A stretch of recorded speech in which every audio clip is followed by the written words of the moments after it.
1장 1절에서 3절 말씀입니다. 고린도전서 1장 1절에서 3절 말씀.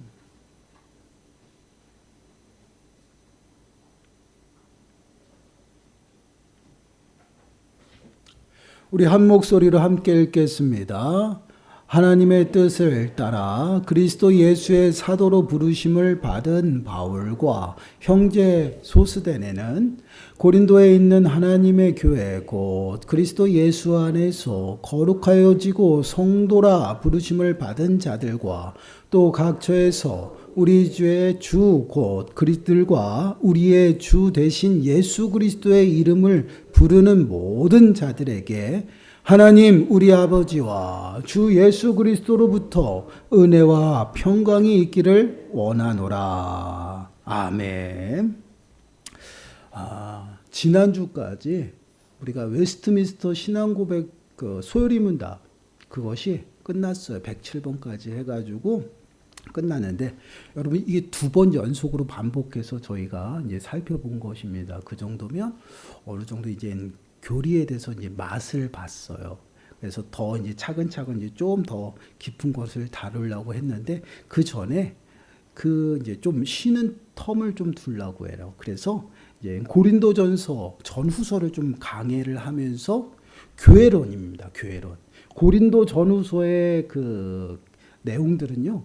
교회에서 나타나는 여러 가지 일들과 교회의 질서 또한 우리가 어떻게 교회 생활을 해야 되는지에 관한 그러한 내용들이 집중적으로 기록이 되어 있는 편지예요. 그러다 보니 고린도 전후서를 우리가 잘 살피고 묵상하면 교회론에 대해서는 다 배우는 것이에요. 그래서 어떻게 보면 교회론에 관해서 우리가 함께 묵상해 보는 시간들입니다. 그래서 고린도전서를 우리가 함께 살펴보면서 다시금 저희들이 생각하는 교회, 그 다음에 여태까지 잘못 알고 있었던 오류된 그 신앙의 모습들 좀 정립하는 시간들을 가지시면 좋을 것 같아요. 먼저 이제 고린도전서 배경을 한번 생각해 보면요. 고린도전서 이 편지를 쓴 사람은 사도 바울입니다. 그리고 이 편지는 누구에게 썼어요? 고린도 지역에 있는 교회들에게 쓴 편지예요. 그 당시에 이제 로마 행정 구역인 아가 지방의 수도가 고린도입니다. 그 지역에 그 다스리는 그 총독이 그 거주하는 지역이 이제 고린도였어요. 그 당시에 이제 고린도는요, 아테네보다는 좀 더 큰 로마 제국에서도 이제 4번째로 큰 도시 중에서 하나였어요. 그래서 어떻게 보면 사실상 그리스의 중심이었다라고도 이야기를 할 수 있었던 것이 바로 고린도 그 지역입니다. 그러다 보니 고린도는 그 해안, 그러니까 항구 도시예요. 항구 도시에서 상업이 굉장히 활발했습니다. 그래서 수많은 여행자들이 고린도를 거쳐야 됐고요. 그다음에 상인들이 필수적으로 거치는 그 항구가 고린도였어요. 그렇기 때문에 많은 양의 이제 여러 가지 상품들이 밀집적으로 이제 거기에 고린도에 들어오게 되는 것이고요. 그리고 많은 사람들이 이제 모여들었던 곳이 바로 고린도 지역이었어요. 그러다 보니 여러 가지 외부의 문화들이 많이 들어와요. 그래서 문화들이 개방되어 있는 곳이 고린도였어요. 그러다 보니 부도덕한 그런 풍습에 대해서도요. 이렇게 억압하고 통제하는 것이 약간 느슨했던 그런 지역이 바로 고린도 지역입니다. 그러다 보니 이제 성적인 문제가 굉장히 두드러지게 타락한 곳이 어디예요? 고린도였어요.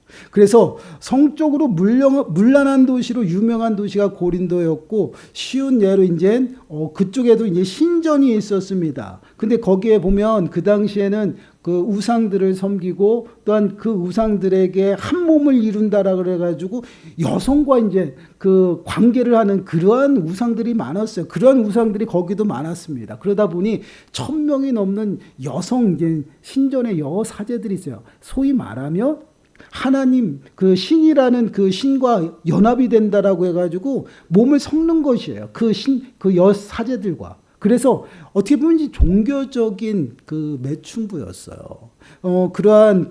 그렇게 성적으로 문란한 도시가 바로 고린도였어요. 그래서 그 동시에 얼마나 고린도 그 지역이 성적으로 문란했냐. 그 성적으로 부정하다라는 이 말을 쓸 때 고린도화하다라는 말을 썼을 정도로, 그 정도로 고린도 지역이 성적으로 문란한 곳이었다라고 여러분들이 좀 알고 있으면 될 것 같아요. 그리고 이제 그러다 보니 종교적인 우상들도 가득했던 것이 바로 고린도 지역입니다. 고린도 교회는요, 사도 바울이 이제 그 2차 전도 여행 때 세운 이제 교회입니다. 그래서 고린도 지역에서 사도 바울이 약 1년 반 정도 이제 사역을 마치고 3차 여행으로 이제 다른 곳으로 이동하게 되죠. 그래서 3차 전도 여행이 시작되어서 에베소에서 사역을 감당하고 그 에베소에서 사역을 이제 마무리할 그쯤에 고린도에서 여러 가지 그 교회들에서 여러 가지 문제들이 발생했다라는 것을 지인을 통해서 사도 바울이 접하게 돼요. 그래서 그 여러 가지 내용들을 접해서 그 내용들을 고린도 교회에다가 권면하고 또한 그들의 신앙의 오류가 무엇인지를 가르치기 위해서 편지한 것이 고린도 전후서예요. 그래서 고린도서가 이제 다루는 그러한 내용들은요, 단순히 이제 고린도 그 지역에 있는 교회들만의 문제가 아니라 오늘날 우리가 속한 교회 공동체 안에 여러 가지 문제 또한 함께 다루고 있다라는 것이에요. 그래서 그들의 신앙적인 오류 또한 오늘날 우리가 동일하게 범하고 있어요. 그래서 그러한 것들을 바로잡기 위해서 사도 바울이 고린도 지역에 있는 교회들에게 편지한 것이 바로 고린도전서입니다. 그렇기 때문에 우리가 이 고린도 전후서를 좀 살펴보면서 교회의 참다운 모습이 어떠한 모습인지를 다시 한번 우리가 묵상하는 시간이 되시고요.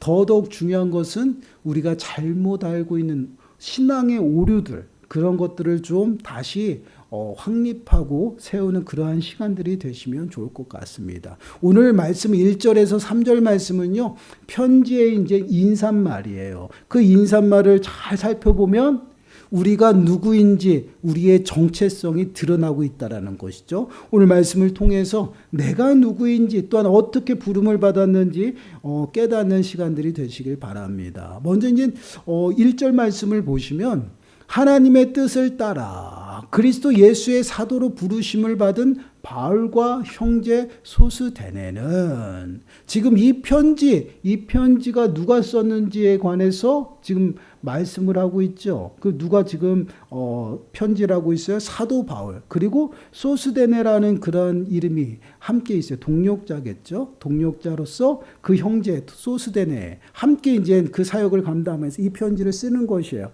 간혹가다 사도 바울은요, 자기가 직접 쓴 편지도 있지만 자기가 불러주고 그 형제나 제자들이 기록한 것도 있어요. 그러한 형태의 편지들이 쓰여집니다. 이것도 동일하게 함께 편지 내용들이 기록이 되어 있어요. 그래서 이 편지는 누가 받느냐? 2절 말씀 보세요. 2절 말씀을 보시면 고린도에 있는 하나님의 교회 곧 그리스도 예수 안에서 거룩하여지고 성도라 부르심을 받은 자들과 또 각처에서 우리의 주 곧 그들과 우리의 주 되신 예수 그리스도의 이름을 부르는 모든 자들에게, 성도들에게 쓰고 있다라는 것이 바하나님의 교회, 그리스도 예수 안에서 거룩하여지고 성도라 부름을 받은 모든 예수 그리스도를 믿는 자들에게 지금 사도 바울이 기록하고 있다는 것이에요. 예수의 사도로 부름받은 나 곧 바울이 너에게 편지하고 있다. 그 당시에는 사도라는 이 직분이 지금 교회마다 바울이 항상 의심을 받는 것이 무엇이에요? 사도성이에요.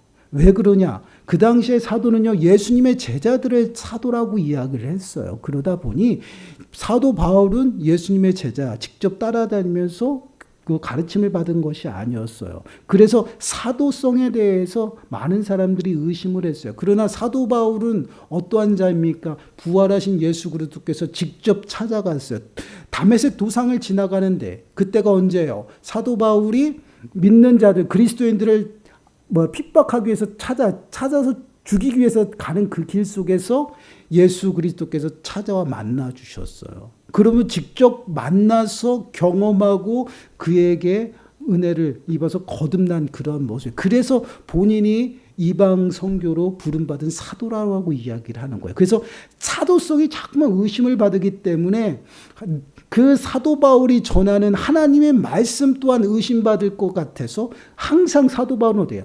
사도, 예수의 사도라는 이 표현을 많이 쓰는 것이에요. 그래서 예수의 사도, 나 부르심을 받은 바울이 너희에게 지금 편지한다. 이 편지는 뭐예요? 하나님께서 너희들에게 말씀하고 있다라는 것이에요. 진리라는 그것을 강조하는 말씀이에요. 그렇게 사도 바울이 누구에게? 고린도 교회 성도들에게 이야기를 합니다. 근데 보세요. 성도들을 어떻게 이야기를 하고 있어요? 그리스도 예수 안에서 거룩하여지고 성도라 부르심을 받았다라는 것이에요. 그 당시에 지금 고린도 지역에 성적인 문란함 가운데 많은 어려움이 있었죠. 근데 그 성적인 문란한 행동들이 그 삶이 어디에까지 교회까지 들어왔다라는 것이에요. 그래서 너희들은 성도인데 성도가 누구냐? 거룩하게 부름을 받았다라는 것이에요. 누구를 통해서? 예수 그리스도로 말미암아 거룩하게 부름을 받은 성도다라고 이야기를 하고 있어요. 근데 성도라는 이 단어 자체가 어떠한 의미냐면 거룩한 물이에요. 거룩한 물이. 그러니까 우리는 이제 개개인을 성도라고 이야기를 하고 지칭을 하죠. 이것이 그냥 함께 혼용해서 사용되어지는 것입니다. 근데 더 정확하게 말씀을 드리면 성도라는 개념은요, 예수 그리스도를 통해서 부름을 받은 거룩한 무리를 얘기하고 있어요. 그 거룩한 무리는 무엇이나? 하나님의 교회라는 것이에요. 그렇습니다. 여러분, 교회는 무엇이냐? 교회 공동체는 무엇이냐? 하나님, 예수 그리스도의 그 십자가의 보혈로 말미암아 거듭나서 하나님의 자녀로 부름을 받은 그 성도들을 교회라고 얘기하는 거예요. 그러다 보니 이 성도를 어떻게 해요? 개개인에다가 이렇게 갖다 붙여서 성도가 교회입니다라고 얘기를 하니까 개개인이 교회라고 생각을 해요. 틀렸어요. 이건 아니에요. 우리 개인이 교회가 아닙니다. 우리 개인은 무엇이에요? 하나님의 집, 성전이에요. 성전과 교회는 달라요. 근데 우리는 자꾸만 혼용해서 씁니다. 왜 혼용해서 쓸까요? 우리 복음이 우리나라에 처음 들어왔을 때 예배당, 그 예배당이 모여서 예배하는 그 심령들이 모여서 하는 그 예배당을 교회로 얘기하고 보이는 건물을 거룩하게 하기 위해서 성전이라고 이야기를 한 거예요. 근데 성전은 어떻게 됩니까?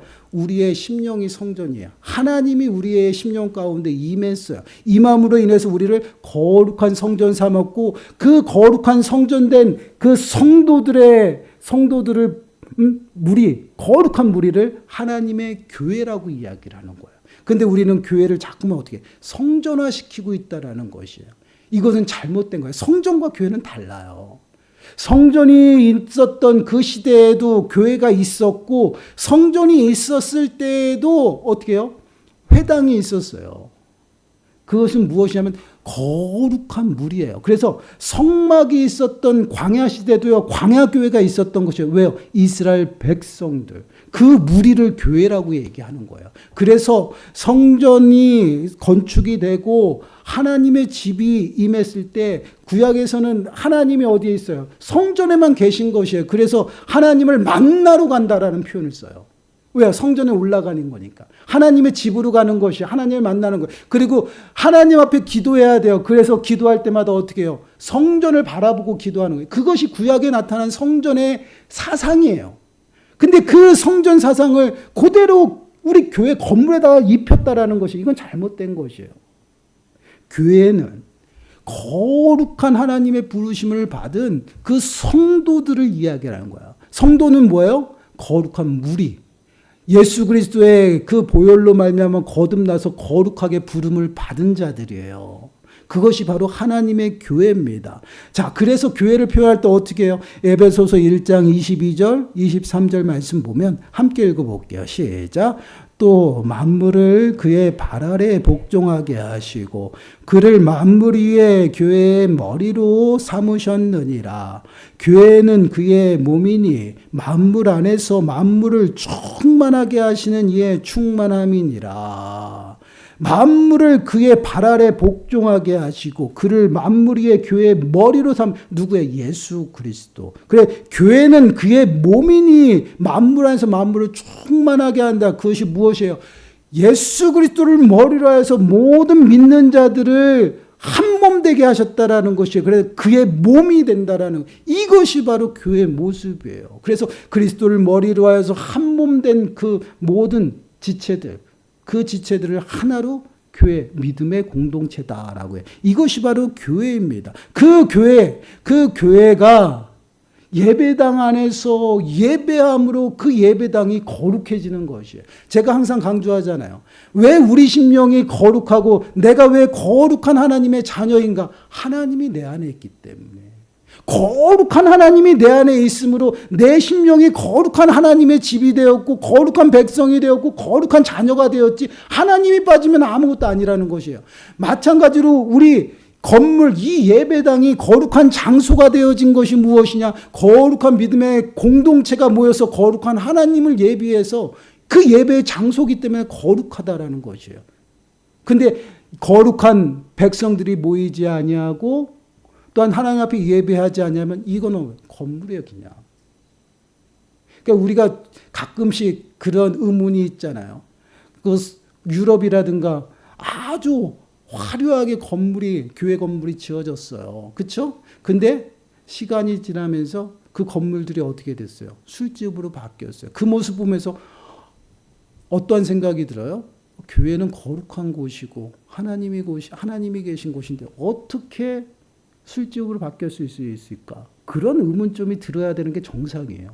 그 의문점이 들잖아요. 근데 그것이 왜 그렇게 됐어요? 그 안에 거룩한 하나님이 안 계신 거예요.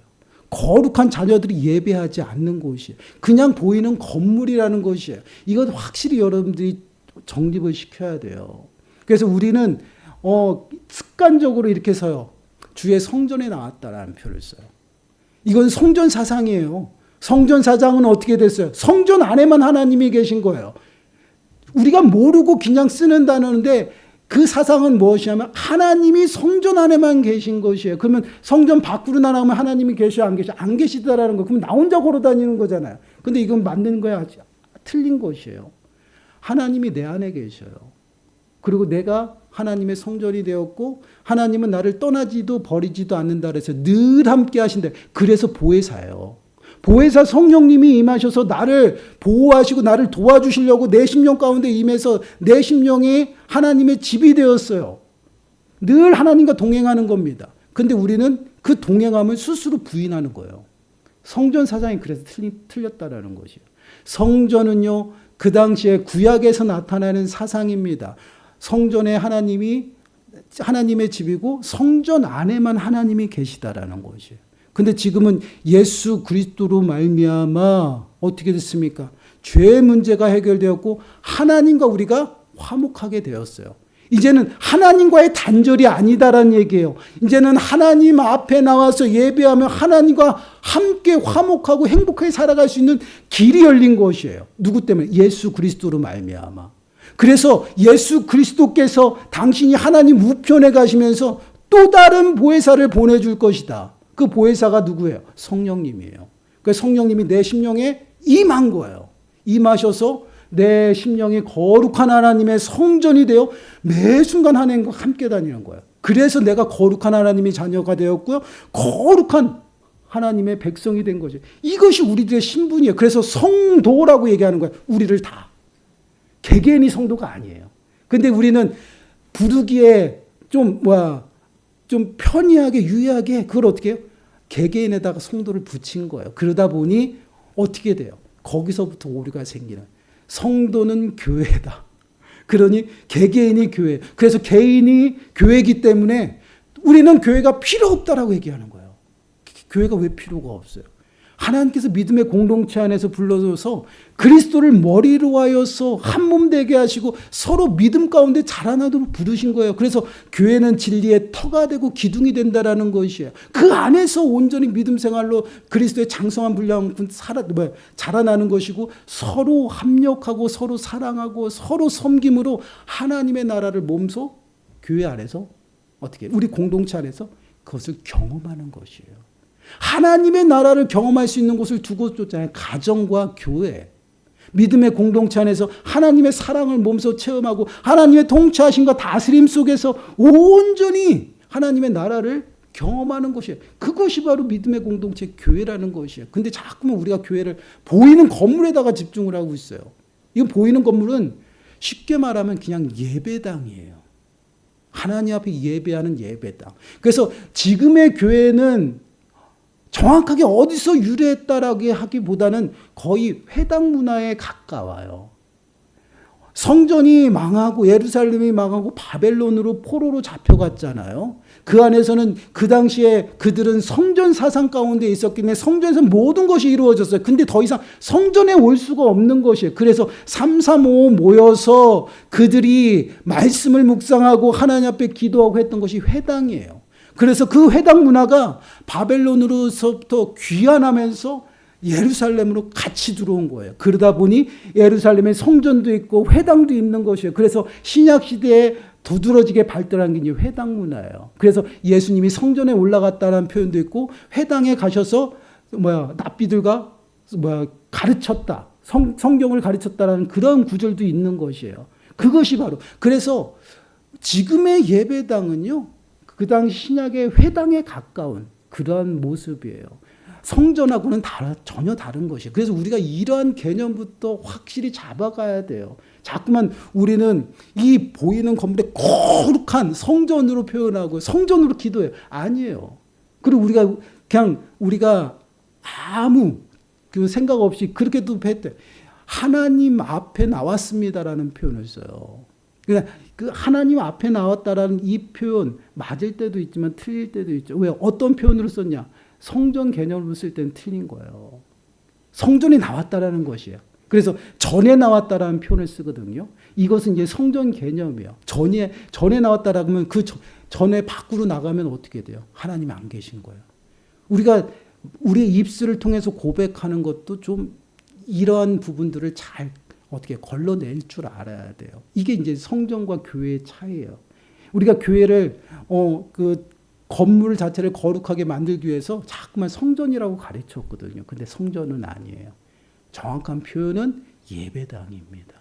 그래서 예전에도 예배당이라는 표현을 썼어요. 근데 이 예배당을 거룩하게 만들려고 어떻게 해요? 성전이라는 것을 입힌 거예요. 근데 그것은 잘못된 거예요. 성경적이지 않아요. 우리 모두가 어떻게 해요?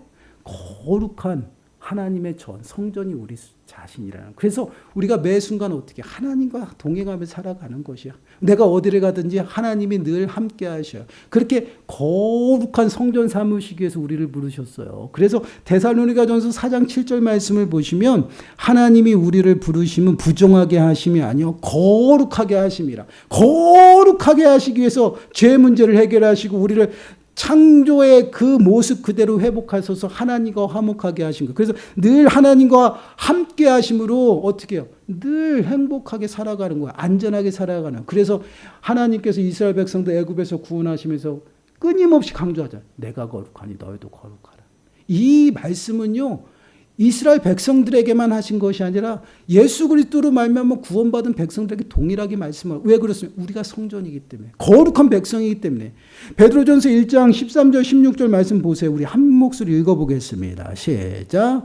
그러므로 너희 마음의 허리를 동이고 근신하여 예수 그리스도께서 나타나실 때에 너희에게 가져다 주실 은혜를 온전히 바랄지어다. 너희가 순종하는 자식처럼 전에 알지 못할 때에 따르던 너희 사역을 본받지 말고 오직 너희를 부르신 거룩한 이처럼 너희도 모든 행실에 거룩한 자가 되라. 기록되었을 때 내가 거룩하니 너희도 거룩할지어다 하셨느니라. 아멘. 핵심이 이거예요. 16절 내가 거룩하니 너희도 거룩해야 돼. 하나님의 소유이기 때문에 하나님의 소유답게. 이것은 내가 거룩한 성도가 되었지만 거룩하게 살아가야 된다라는 것이에요. 왜 사도 바울이 먼저 고린도 교회 성도들에게 이렇게 했냐? 성적인 문란한 가운데 노출이 되어 있어요. 너희들은 그렇게 살아가면 안 된다라는 것이에요. 근데 그들만 그럴까? 우리들도 마찬가지잖아요. 부정함 가운데 노출이 되어 있어요. 죄의 유혹 가운데 빠져 있어요. 그러한 삶 가운데 살아가기 위해서는요. 우리가 누구인지를 알아야 돼요. 바로. 내가 거룩한 하나님의 집이고 거룩한 성전이며 거룩한 백성이 거룩한 자녀라는 그것이 내 심령 가운데 새겨져야 돼. 그래서 그에 합당하게 그렇게 살아가야 된다는 것이에요. 제가 끊임없이 강조했어요. 하나님의 이름은 그의 성품과 일하심에 나타나는 것이다. 그냥 이름이 아니에요. 우리에게 성도라고 주신 목적도 마찬가지. 그냥 거룩해졌다라는 것이 아니라 거룩하게 살아가라는 것이에요. 하나님의 백성답게 성도답게 거룩하게 살아가는 것이에요. 이것이 우리의 신분에 맞게 살아가는 것이에요. 그래서 그 삶을 통해서 하나님이 영광 받으신다. 자, 베드로전서 2장 9절 말씀입니다. 우리 한 목소리 읽어보겠어요. 시작. 그러나 너희는 택하신 족속이요 왕 같은 제사장들이요 거룩한 나라요 그의 소유가 된 백성이니 이는 너희를 어두운 데서 불러내어 그의 기이한 빛에 들어가게 하신 이에 아름다운 덕을 선포하게 하려 하심이라. 너희가 전에는 백성이 아니더니 이제는 하나님의 백성이요 전에는 국류를 얻지 못하였더니 이제는 국류를 얻은 자니라.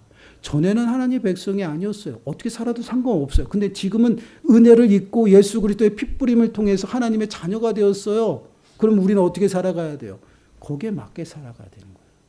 그렇게 맞게 살아가도록 이름을 직분을 또한 새로운 신분을 주셨다. 그게 성도예요.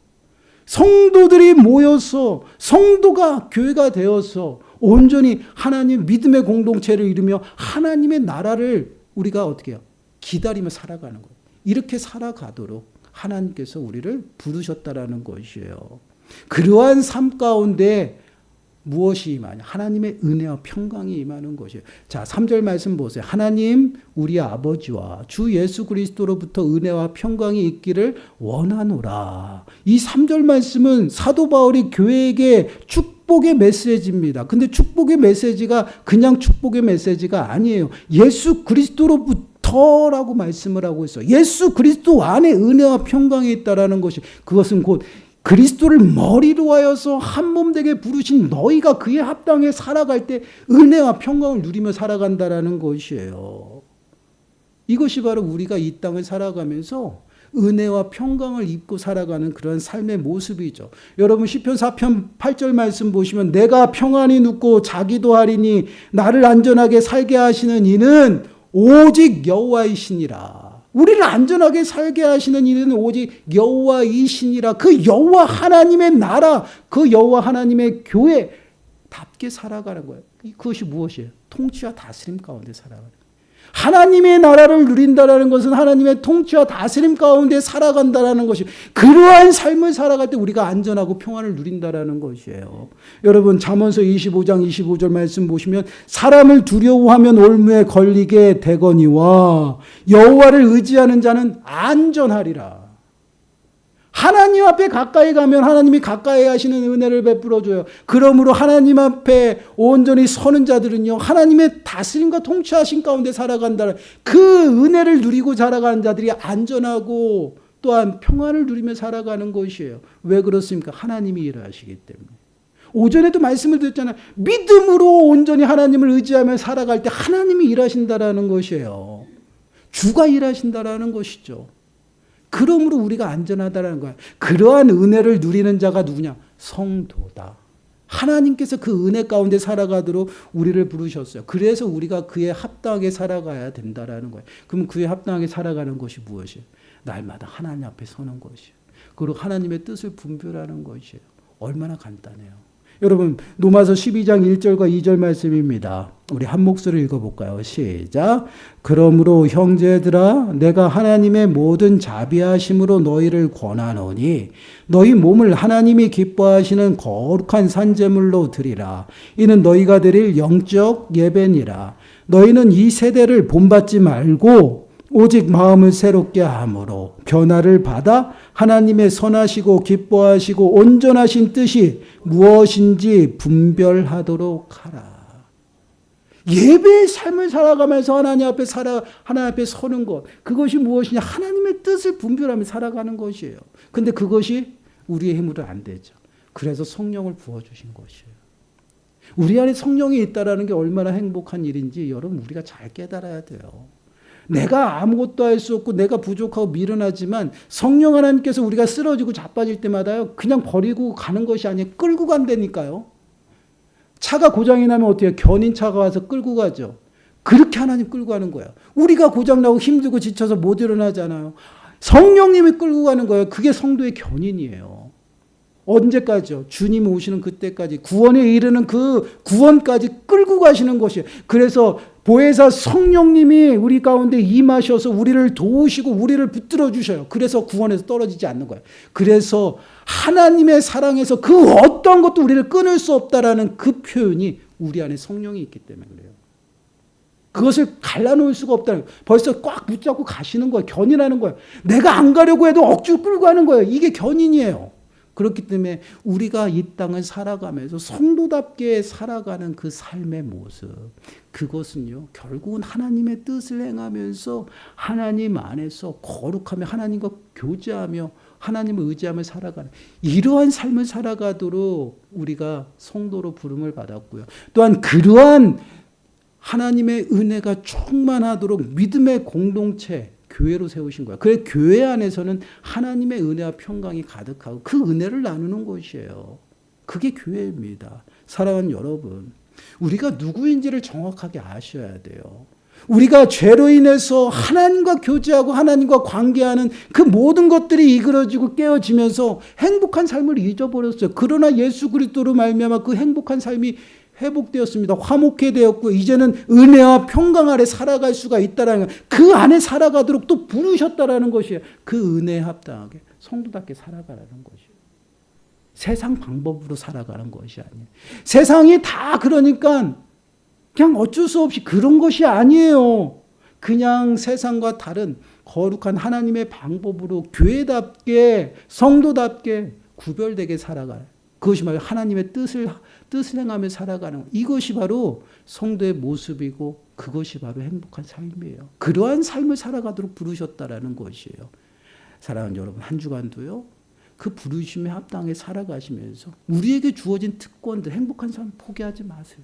행복하게 살아가세요. 이것이 바로 참된 행복입니다. 우리 찬양하겠습니다. 우리 행복이란 찬양 우리 함께